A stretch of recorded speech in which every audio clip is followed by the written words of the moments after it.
Okay, so before I get started, I want to give a quick shout out to Regal Cross Keys Multiplex in Turnersville, New Jersey. And that's where I saw this movie, Thordur Palsson's The Damned.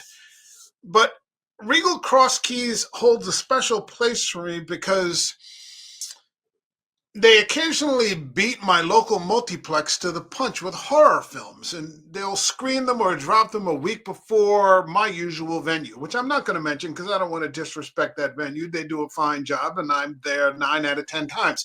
But every once in a while, I got to get myself to those boys and girls over at Regal Cross Keys in Turnersville, and they did it for me again this week. The last time I was there was Late Night with the Devil. But this time again, I was with Thordur Palsson's The Damned. And I didn't know much about The Damned other than snippets. I saw little pieces I saw here and there from a trailer I glimpsed on my phone. I didn't even watch the whole trailer through, but the setting looked good and the mood looked good. And so I said, you know what? I'm going to catch this movie. I'm going to take a chance on it. I'm glad that I did. I drove through the beginning of a snowstorm where everyone was just, they had their car settings to retard, but I was going to catch this film. I was right. The Damned is an excellent example of Irish folk horror. Now, for me, one of the virtues of folk horror is that it doesn't really demand much suspension of disbelief regarding the supernatural. They're already part of the cultural fabric of the story, so the narrative can just get straight into the story. And that's what I'm going to do with this. This is going to be a mostly spoiler-free review.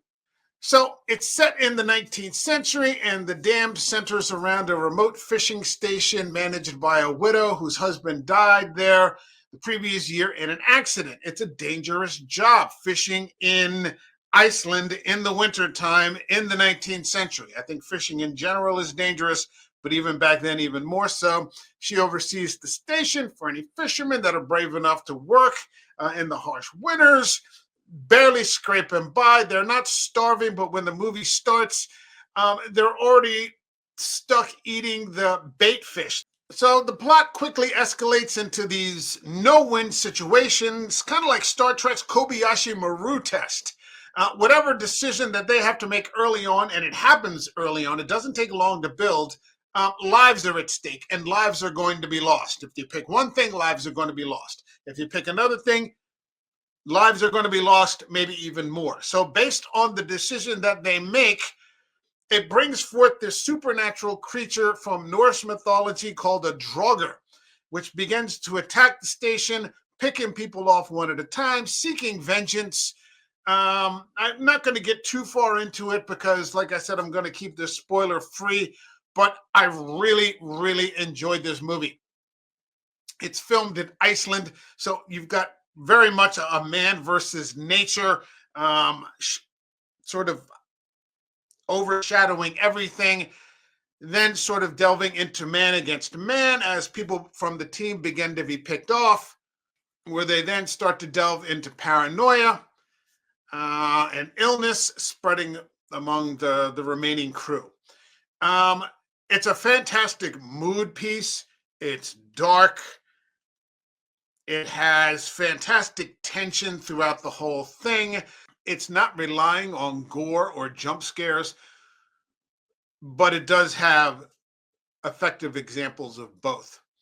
I wasn't familiar with most of the cast, but it was great to see Rory McCann again, the Hound from Game of Thrones, back on the big screen. I've never seen him on the big screen, actually. See him on any screen. He's got that big hound sort of presence, and he's using it again here. And I was like, wow, holy shit, is that Rory McCann? And it was. I checked the credits later on, and it was good to see him. He's not wielding a sword this time, but he's still just as menacing. I hope we see a lot more of him in the future.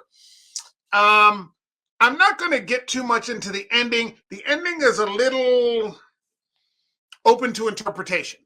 You kind of have to figure out what you think the ending means. With what I got out of it, it wasn't bad. I enjoyed the ending. I'm going to have no trouble giving this a second watch. I just upgraded my television set over the Thanksgiving holiday, Black Friday, got myself a nice big screen. So it's entirely possible. Yeah, I might see this on streaming, or I might actually buy it once it drops on physical media. Yeah, uh, solid folk horror, solid horror experience. The Damned, definitely worth checking out. You know my rating system, 0 to 5, upper halves all the way to 5. I'm going 3.5 out of 5. And if you get a chance to get to Turnersville, New Jersey, go check out the Regal Cross Keys. They've got some indie stuff that drops early, and I very much appreciate them for that. Okay, that's my video. Like this video, subscribe to the channel. Okay, that's it, everyone. Take care. God bless you. Bye-bye. Hey, everybody. This is the American Werewolf. Thanks for stopping by. Like the video, leave a comment, subscribe to the channel, hit that notification button. Thank you.